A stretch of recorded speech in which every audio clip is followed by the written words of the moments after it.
size beneath. At the moment, he was struggling with a tough scene near the story's ending. Imagine things is quite common if you haven't slept for a while and did a good job on burning out. You think you're hearing things like if someone is quietly sloping in the far corner of the room, just beyond where your eye can see. Or for instance, as if it's scratching the wall and breadcrumbs are getting stuck on those nails, and it's climbing higher and higher. He realized it could all be in his head, so he took his hands off the keyboard and listened carefully, just in case. It could be that nothing was actually scratching. But his body already knew what was going on. It became cold and stiff, it's acting like a house wall. Oh yeah, boy, you do hear it. Why, of course you hear it. Why would it be any difference? After all, the one who scratches finally smelled you and now it won't back off.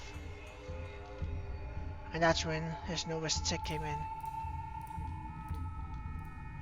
Who do out? What a do they will? He had to hold his breath to keep back the mixture of hysterical giggles and solo and sobs trying to burst out of his chest. If they had escaped, this he knew that would have been the end of him. And otherwise, he still had a chance, a pretty solid one, if he managed to suppress the tick, that is.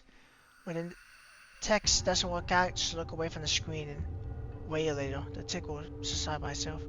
But what about the case when the one who scratches is keeping up on the wall high and higher and you can't hear what nails? And it's got also many of them, leaving tiny growths in the house's cladding. They are very sharp, those nails. His mind always had fitting prayers waiting for every occasion. I'm gonna do a save.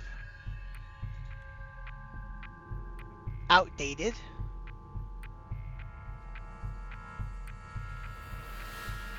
I don't know what that person means because I'm farther, like I have a file for much farther in the story, or that's supposed to be novice.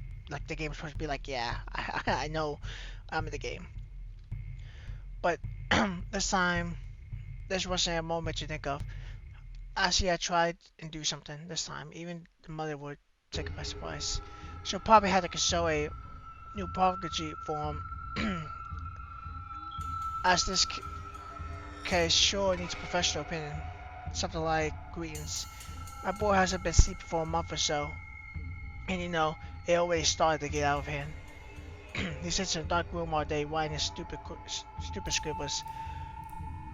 I don't know why he got into this head that he can write, because all these years in business he still has neither a name nor connections. You know what I mean? And besides, she was always fond of embarrassing him before getting to the point. Besides, he gets an awful nervous sick when the one who scratches crawls up on the window to scratch a hole in his stomach. What prey would you find appropriate for the occasion? He's not really going to hit the steam with a bazzy. My baby boy won't hurt a fly. He has no guts for that. The first thing he did when the days had worn off was grabbing the bat. Then he pushed himself against the wall by the window, and that was all he could do, for the nails were always scratching very close to still. I'm coming for you, little whiny boy with no guts. I'm going to scratch a hole in your belly to see if I can find them. He didn't want to see what was under the sill. He would prefer to die than look at it. The nail struck the sill. He knew there was black marks on it and some shavings got under the nails. Maybe some of those nails got broken, but the one who was scratched doesn't kill. It's got oh so many of them. He stared straight ahead. His teeth were clenched, and saliva bubbled in the corners of the parted mouth. He was weeping without a sound, choking on the silent scream. He wasn't really going to hit the steam of bat, was he? Something began to climb over the sill. He tried not to look, yet he could see it. What is that? Something akin to squishy fingers or guts with lots of nails that grew on top of each other like clamshells. In the moonlight, he saw tufts of fuel glistening on those finger guts, just like a rat's tail. Then he realized two things. Firstly, he got an insight on Timo's gifts. The thing is, his old cat constantly brought him something to play Those mobility deans of unconditional love, so he dropped back in, but now figured out. Though he had been secretly thrown out the window in the middle of the night with dead mice. Those were small fragments, tiny pieces of the hideous fingers of the one who scratches. Look, master, the nightmare was wonderful. I drove it away. I thought I brought you a piece of flesh, which means you can sleep safely tonight. That's what the cat thought when its owner went for Timo's knobbly scrubbered head.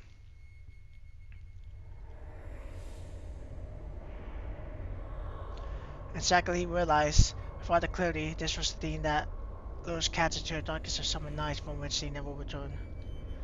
The thing that took Timo away. And now it's come for Selene. He stopped weeping, but he was breathing fast, too fast, drawing air through bare teeth. Inside, he was blowing with rage. He wasn't really going to hit this thing with a bat, was he? He was. Dang, why he was.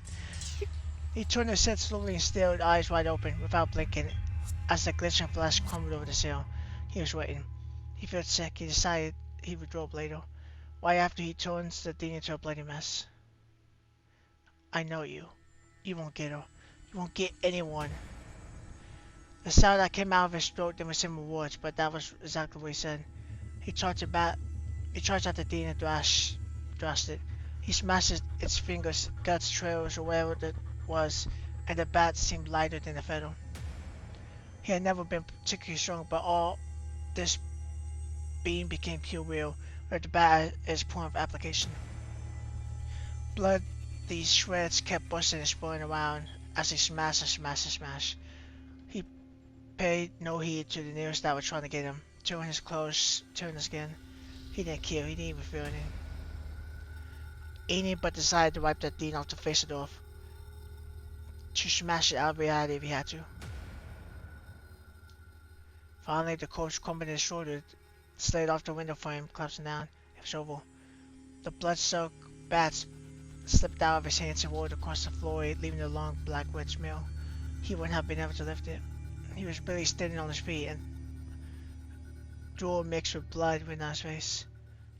He didn't want to look down because he would feel the wet heat spreading out around his stomach.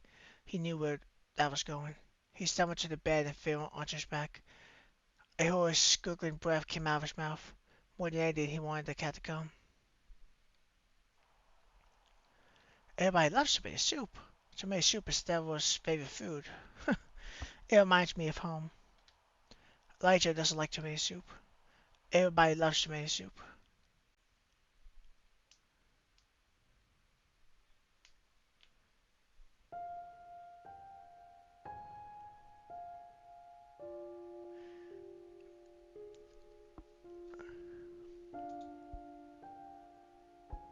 Okay, that was that one. One of his eyes were badly damaged by the fall, but Mr. Bench was not too worried about it. He died a few hours ago. Before that happened, he threw up with something whitish, and the vomit was still foaming on his cheek, which seemed cheap strawberry yogurt because of some blood mixed to it. The police was informed about it, the corpse. Not the fact that Mr. Bench couldn't hold his dinner and got his pencil dirty by Miss Coa, a neat old lady who lived nearby and for the last decade never woke up later than 5 in the morning. But the first one to notice the body was the cat. She looked like purebred British short hair in all respects except for the color. Aside from the smoky gray hair, it seems as she was dropped into a vat of white paints while her lower part was dipped into black one. As she passed by Mr. Ben, she smelled the air from a few meters away, more cautious than interested. Under no different circumstances, she might have actually been interested in him, but the cat always had a special someone. She soared upstairs, stabbing her Milky Way claws into the bulk of the tall tree. The few above the mushrooms on his back stood on ends. In a few leaps, she reached the ledge and disappeared in the dark gap at the open window on the second floor.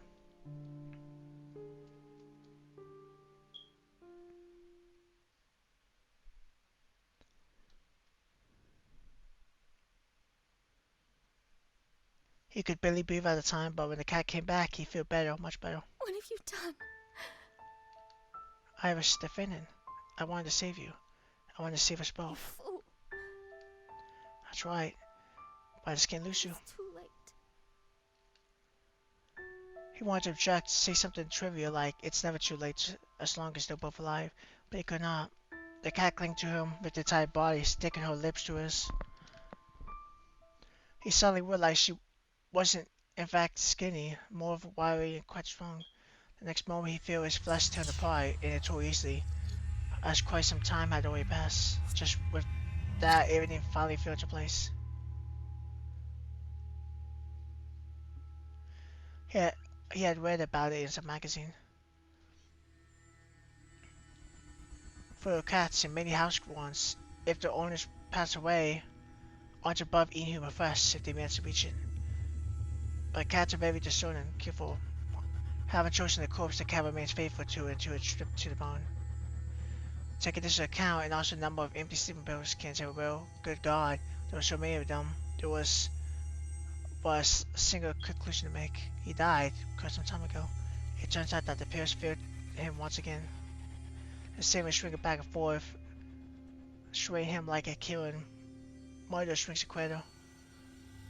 That's when he finally noticed it was the kitchen and he was not lying in bed but on the floor. Some vague sounds were coming from outside the room, which grew more and more persistent over time.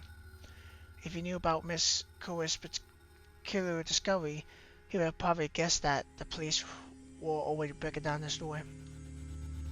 The cat hurriedly stuffed her mouth, choking swallowing pieces without even chewing them. He didn't mind. After all, a cat that has no home should eat well, wouldn't she? Although he got rid of the one who scratches the street, it's still full of dogs, evil people. Even his mother will agree, and his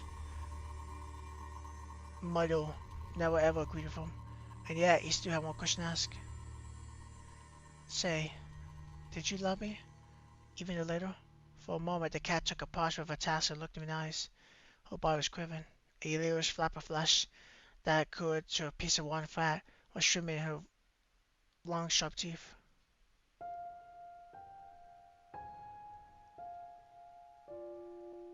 I do.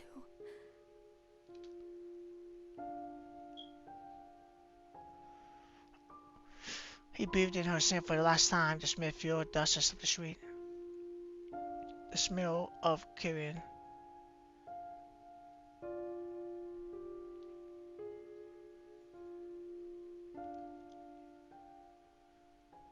Jeez. In the chart. It's one of those things where, that I don't know which is the canon ending because the, because of how it does it. um, Normally when you play a game of multiple choices, there is for sure a route that the game wants you to take place. Um, Even if they have like a different route that kind of leads to something else, there is definitely a route that takes place that you should follow. This one I don't know. Um, and I don't know. That was a pretty impactful one.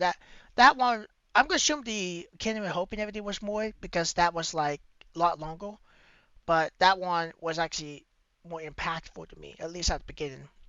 And the way she was like eating him, pretty much, I was like, "What's she doing? Why is she doing that?" But then they quickly explained that, you know, when someone they love dies, aka Master, they would eat that person. So he must have died somehow, but came back to life. I don't know. 7/15. J stands for Jook. Though a stuffed cat at school and left it on my desk. He thinks it's funny. They all think it's funny. I hate everyone. Okay.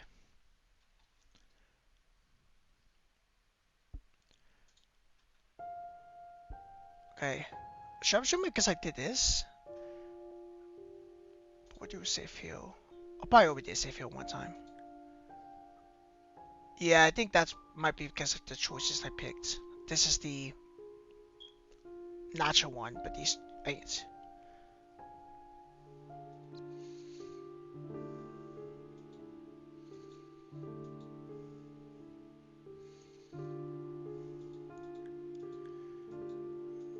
Okay, so from what I can see is I can't load back my other save because it's outdated.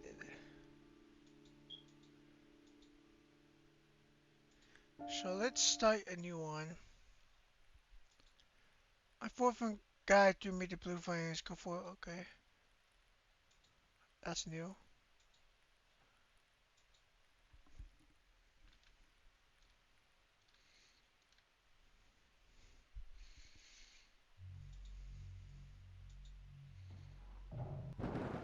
Okay, so let's lay her in. Wait, wait. I can't refuse. Maybe some dreams of light fade away. Okay. Doesn't matter.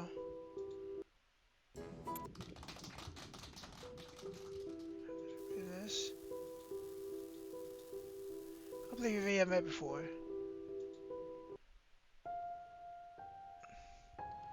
This one is just focus on the name.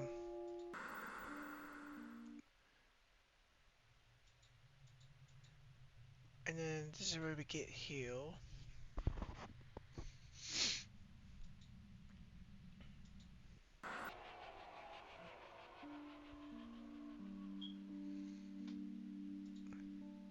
Forget it. Come on. Maybe you left the keys on the tin somewhere? I always leave my keys when I'm in the office. But I'm pretty sure there's no cat burglars. Okay, so just... There's a lot of text. Okay, Ethan didn't want morning to come. He didn't want to wake up. To see a hidden grudge in Hope's eyes, so listen to the awkward silence and seize every opportunity to say a word to break it.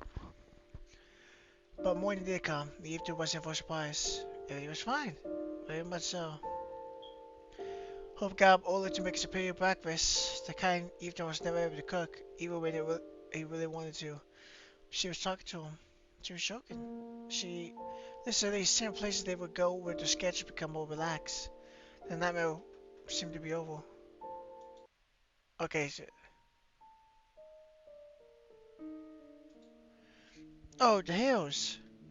That's what you talk about. I mean, I don't mind, but you sure you want to change the color just because of the delivery guy? A delivery guy? Yes.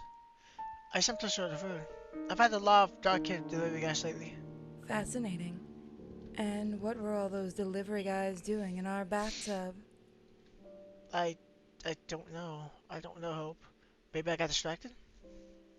A couple of times, maybe? You know, if I get a call from aides, yeah, I switch immediately. Hope that's your explanation with an unreadable expression. At least that gassy smile was going. Either feel a bit better. Maybe the curio was prying around the apartment while I was distracted. God, why did I think of that? Maybe that's why my stuff keeps on disappearing? Who knows? Hope smiled bitterly. At least we found out it wasn't a cat. Huh. Either feel like all the skin above the color filled with heat and began to throb. Guess I still can't do that.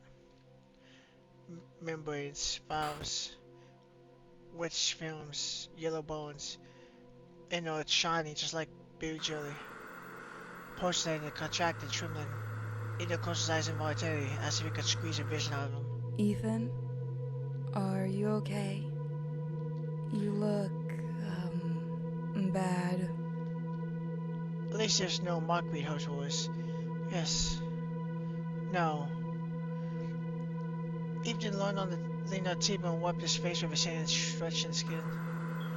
And even rested in a place where they get very close to the warm, red upholstery. He clenched his teeth and slapped his cheeks. The razor finally disappeared. No, everything's not okay. Not okay at all. So I hope, but I don't know what to do about it. And that was true. Is there anything you want to tell me? Ethan shook his head. If I knew what I wanted to say, I would have said it already. I should just call the police and let them sort it out. It's their job after all. I'm tired of all this. Hope sign. I'm tired too, Ethan. And it's not even the end yet. What? It's not the end of the month. Oh, okay. Perhaps I should start sorting things out now. Otherwise, there'll be no business for me when the paycheck arrives. Hope up, slowly as if hesitantly. Alright, I have to go. I'll be back late. See you tonight. Hope waved her hand weakly. When the door shut behind her, Eddie stood still for some time, listening to the high-pitched tinnitus and think of none. It said either too light or too heavy for his body. And he felt the small hairs on his neck standing up. Someone was looking at the back of his head. Ethan turned around slowly. I'm kinda pleased. Okay. Which one's that pick? I think I picked this one. The girl pull lean finger with a neat black nail to her lips, while the fingers of her other hand shaped the figure of a man. She pointed at the figure with her eyes. Ethan felt sick of the farce that was happening. He thought he should call the cops immediately. The hand clutching the phone continued to hang limply. The figure man looked around and started walking along the window slope with his finger legs. One, two, three. Then something else happened. They failed to see what it was. Next moment, figure man was walking on the sill, and the girl was making it with her other hand. Then she smiled widely and put both palms on her chest. She looked absolutely happy. I was invited. Suddenly, she cast a gloomy look at Ethan. Her black eyes gave a cold glimmer. It's really rude to come in without an invitation. A moment later, the girl reached for something behind her back, quickly poured it to her lips and took a sip. Ethan's throat became tight with blood that abruptly rushed to his head. Well, how did you get this? The girl traced Ethan's gesture with a genuinely surprised look, and the next moment she parted her fingers.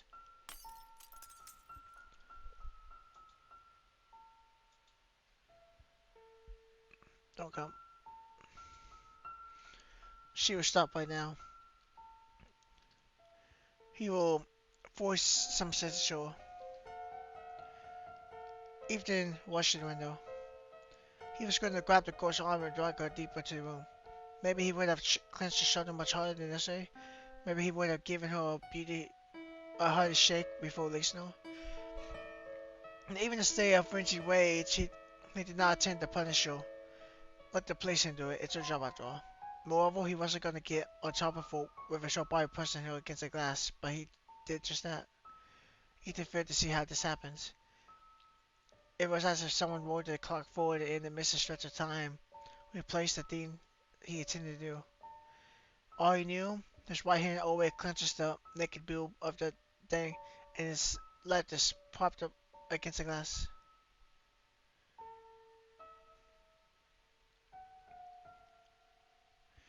Behind the glass, far below, was Hope. Ethan saw her face. He would give his all for a chance not to see, but it seemed like someone lent him a pair of deed or binoculars against his will.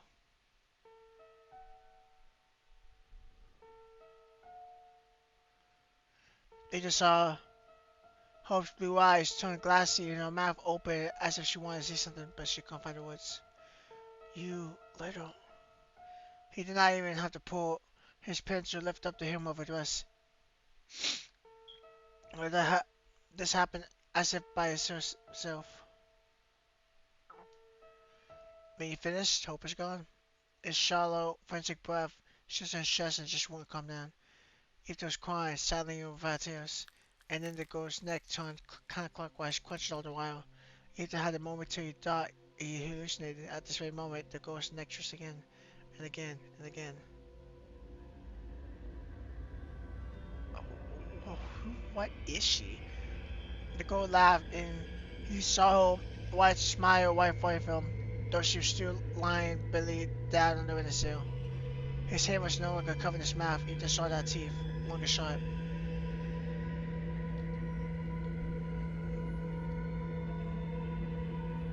Her bones crushed, her head spun, like What who? Sorry, that image is getting like a little terrifying for me on the camera, and her faces was switching out one after another. Granted, all of them. It's like the picture slightly changing every time, just catching me off guard. One, two, three. One, two, three. You know, got thinking. No, she ain't. It just staggered. He knew he would either vomit, pass out, and wasn't sure what would come of it until the moment that most suspect destroyed him all.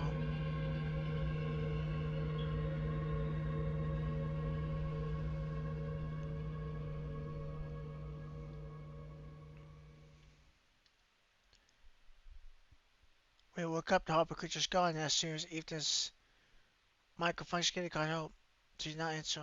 Ethan thought he could come to her office, but eventually decided what would make things worse. Okay.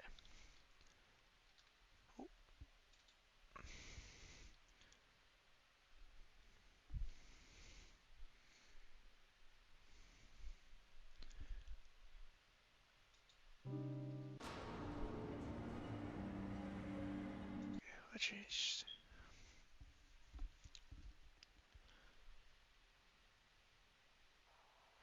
The jelly turned really bad. Okay, that was like it.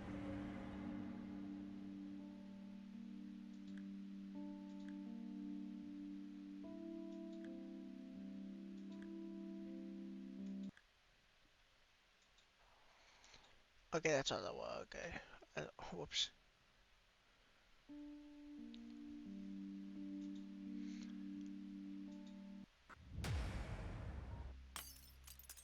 Ethan didn't lie to the waiter. He really was fine. Maybe not the same minutes before, but the gears in his head was starting to move again. When he got home, Mr. Mears had already left. Turned out he didn't even. Okay. Um, let's enter this time. Okay, he must. Something that said in his house. His skin covered in cold goosebumps. He could feel the eyes again focus on a single point on the back of his head. Something was watching him. He tried to forget to repress to convince himself that nothing was happening, but something was looking at him and it wasn't a matter of belief. The silence in his ears was a thin trickling note. He was watching. Nathan jumped on his feet, frantically looking around. A short, desperate cry escaped from his chest, and his eyes with a bulge of mesh of bush cavities opened wide. There was nothing behind him, none but a black voided room, but he couldn't trust it. Ethan knew he wasn't alone. God Almighty was alone. Ethan wiped his mouth, a long wet smear appeared on his sleeve and muffled his hair. The skin on the back of his neck was scalding cold. Ethan was afraid, but what was he afraid of? He tried to think coherently to crumble his formless, unfathomable terror into a single image, but couldn't. He was afraid of the shadows of the unfamiliar smelled apartment, of those thoughts that flattered in his head like trapped moths. He was afraid of what he might say out loud if he tried to speak to the dark emptiness of the room. Ethan suddenly saw the white dress helm swaying in the still, wax-like air, the webbed flesh of the membrane, the curtains at the open window, the death shroud. He remembered the terrible ghosts and what he had to do. It was suffocating. He sank to the floor. Was he afraid of the white dress wrath? Yes. But the fear was deeper, bigger, and the source of it was Israel. This was not the cause, but one of the effects. The dark moon swayed before his eyes. It was intelligent, alive. Ethan could smell its foul breath. He has to go. He has to find the house from the letter. Maybe then he'll find interest. Maybe the two of them will figure out what way to escape. Ethan crossed the threshold of the apartment. The hardest thing was not the one.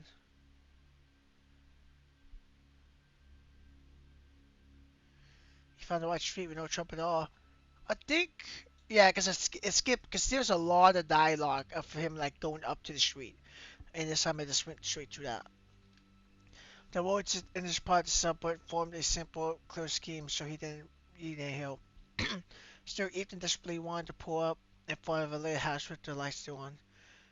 Went up on the porch, knocked on the door, and ask.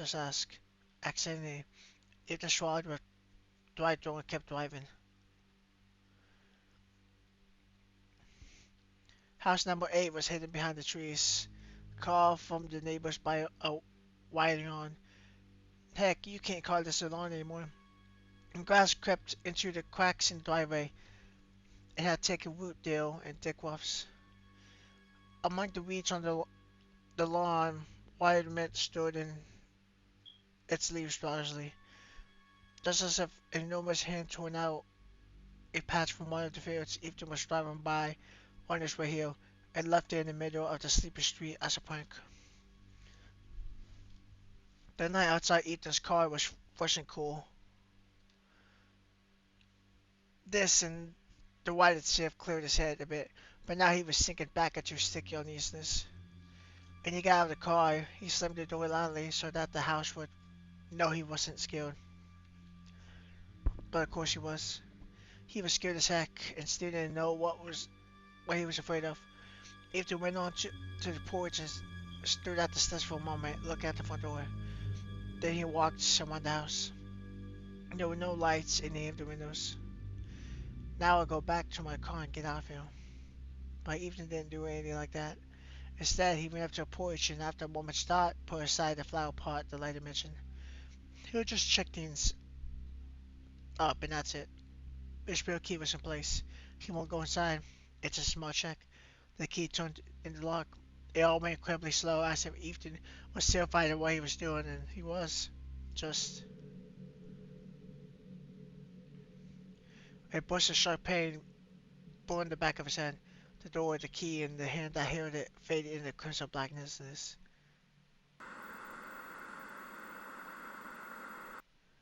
Ethan was seeing a terrible dream. He was back in my room with Hope. Hope sat on the faded red sofa, her hands clasped in her lap. Her eyes were staring into nothing. Ethan thought Hope wasn't seeing him again, but she was. Hope looked up at him with her blue eyes, and in wearing her, Ethan realized how much pain there was in them. She had the key, Ethan. All this time, she had the key. She has all the keys. Who Ethan wanted to ask, but didn't have time, because Hope wasn't there anymore. On your head kept laying on the sofa, severed, oozing blood from the stump of the neck. Suddenly, the head moved. Ethan tried to scream and he couldn't, as he had no mouth. All he could do was watch Hope's tail for severed head slowly turning towards him, looking for him with dry, glassy eyes. Watch the black snakes moving in her hair, and a mess of yellow wet interest spin out of the ripped gut of the sofa. Ethan tried to scream again. The abhorrent vision faded. But the eyes remained, Hope's empty, lifeless eyes. Though the tight arm of pain, Ethan didn't realize right away that he was actually seeing them. Hope sat opposite him, pale in the moonlight. Both of them were in the same room. Ethan reached for with all his being, but he couldn't move. He was real tired. Hope's hair was light and long again. Is that a wig? The thought was out of place, almost ridiculous. Ethan, why did you do this? Why did you do all of this? He might have believed that she really needed an insult, if not for a tightly rolled gag in his mouth. Now I have to kill you. I have to. Do you understand? This is like so out there. This is like completely. I made a couple choices, but this is like a completely. It's outdated. I don't like the outdated Dean. I don't know why they do that. They should be able to load save it because I can't load this back. She sobbed. But first I have to confess something. I read your email. After what happened at the window, I just couldn't help it. I found this address in one of the emails. Her address. Oh, please. It's not what you think. But all that came out of Ethan's throat was a grunt. Shh. Don't strain yourself. You have a wound on your head, and if you strain yourself, you may lose consciousness. I haven't told you everything yet. It's important for me to share. Laura says it helps. I don't know. Does it help, Ethan? Another sob. I parked nearby and waited. Waited for so long. I knew you were coming sooner or later. I saw her come and go, and you weren't there. I was beginning to doubt it, but you did come. You are here. Hope smiled, yet her eyes remained blank. I'm so tired. You may hate me for it, but I had to confess. It's not an easy task for me, you know. I hate lying.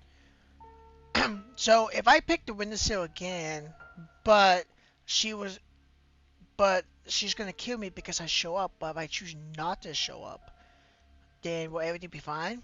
Because she would never kill me. Oh, I'm sick of myself, Ethan.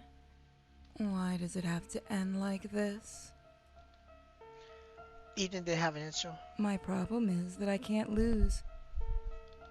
I never learned to. I tried, Ethan. Tried so hard. But this is stronger than me. You know, when I was a little girl, my dad took me to the pool. I couldn't swim, and he wanted us to go kayaking together. I had those cute inflatable armbands, oh, with tiny bear cubs on them. Can you imagine? Again, the tailboat glassy smile. And so the lesson ended, and I still had no idea what I was supposed to do. But I couldn't let my daddy down. So I kept floundering in the pool until my lips turned blue. The coach had to literally pull me out of the water. Oh, but I think I haven't changed since then. Not a bit. I have to be number one, always. The best. One and only. I can't have it any other way. Do you follow me, Ethan? There wasn't even a hint of hatred in the way she looked, the way she spoke, and that's what filled Ethan with mesmerized and crippling dread. Hope loomed over him, the pipe in her hands, so close that Ethan could see the worst scabs clearly. I'm scared, Ethan. I'm terribly, awfully scared. She ran her hand gently over his cheek. I love you. You don't have to do this, Hope. Ethan would have said if he only could, but she had to. Hope screeched as if she had to squash another good bug and brought the Hope down to her skull with a clutch. Then once more, she repeated a simple action until her husband's head turned into a innocent yellow wind mass. Her father, who was a doctor, would probably have caught it in her monoganeous because there certainly were quite large fragments of bone left in it. No matter how hard Hope tried to put a quick end to it, she was just an ordinary girl. She did what she could, replacing the lack of a baby with effort.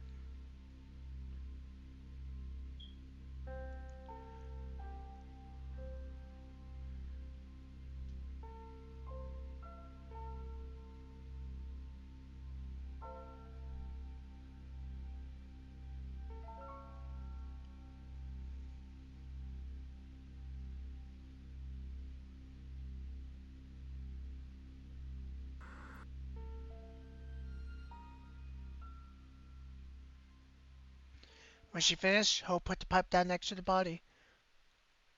She wanted to wipe off the blood and all the rest, but that wouldn't be wise. The pipe was the murder weapon after all. Then Hope turned on her phone and made it all the necessary calls. She confessed to what she had done and all the details, yet she had left some things out. In the era of sex skinners, she wanted her husband to be remembered as Ethan Harrison, who truly left history, not Ethan Harrison, who cheated on his poor wife. After all, she really did love him. Kevin what was left of her husband with a cream-colored coat, Hope felt exhausted, and she still had to take care of herself. To her shame, the part of the plan Hope didn't dig through. Suddenly, she remembered there was a window on the second floor. The thought was simple, clean, almost joyous, and did not quite belong. door. Something in the house seemed to take pity on her and gave her a clue. The window was open, and there was a lot of trusty cables in the room upstairs, which was convenient, as her body became too heavy as if made of stone, and every day took great effort. At the very last moment before both her feet were in the air, Hope thought she might survive or suffer for a long time before it was over. But it was over soon enough. So she offed herself. Eef.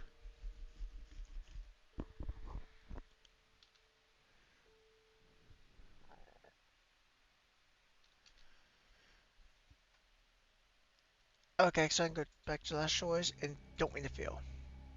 I think this should be the last ending. Because I think I've gotten all six. Shred broke out her open lip and looked her eyes. No, he didn't say it was full of clarity. All the following words that came out of his mouth were more and more quiet to his listeners suddenly. Okay. Ethan Hope got a fish in the voice 3 months later. They never talked about everything that happened. Ethan thought he would at least find the strength to apologize for the lies Hope had suggested to, but it didn't happen. He likes to think of his decision, though deep down he knows the truth. Eh, Ethan's passion for history suddenly faded away. He could never imagine this would happen, nor could he have imagined he would return to work in the office. His days are filled with routine and smart chores, like the fact that it's 6:30 p.m. already and his workday is over. It's comforting, or at least it dulls the pain. At times, Ethan goes out to the bar with his colleagues to discuss the quarter's workload and celebrate the fact it's Friday at last.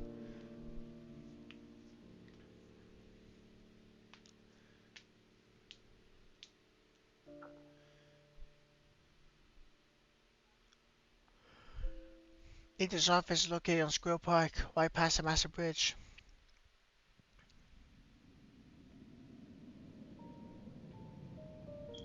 Sometimes on the way home, Ethan stops on the bridge and stares at the dark water below.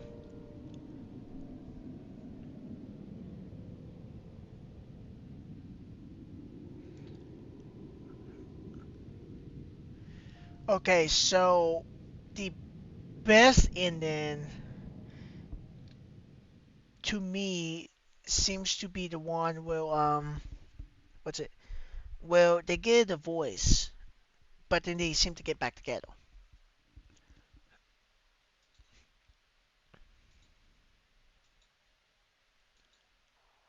Happy Dreamland. Fill me and thou shalt be full. The food is strong and bitter to the taste. This is the food, this is the drink. Hey, you're not supposed to be here. Say so.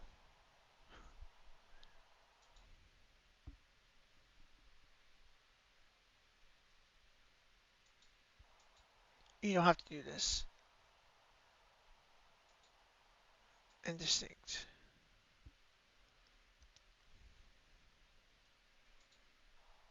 What's your Wonderland? How to build a snowman. It begins with a core and application point. You will need material to harvest and it might prove difficult. Few minutes, however, the fruit of your labor may be plentiful. Behold the absolute ceaseless manifestation.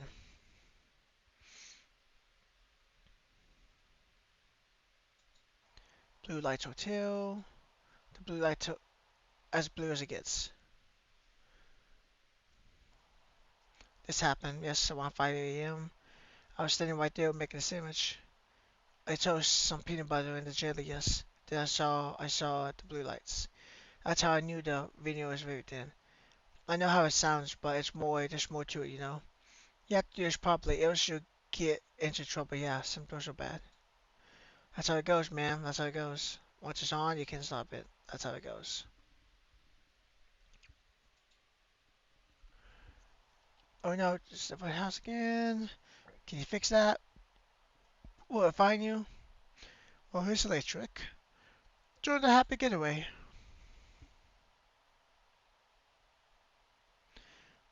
Book tickets say so David never finds you. The tomato is finally reducing.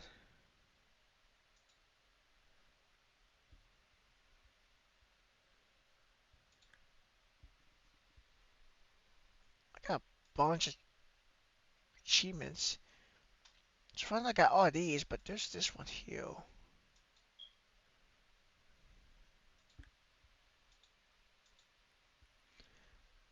Essay copy one. It's a stupid tax, and I can't see how it helps because I try to just type something. I'm dumb. They are. Monsters are back to eat me. Say monsters are back to eat me. Their eyes scratch and scratch until they get to the core. Hate their tiny fingers and how they smell of chewing gum and bruises. Don't like to rip my heart away. To see if it has insect slicks that could pluck out. But I hide it well. And the tickets of letters. And I build ladders to get where they could. They would never find me. And a sail in the back of my head. I am free. Okay. Too many video. Selene. I am gonna do something just really quick though. Selene.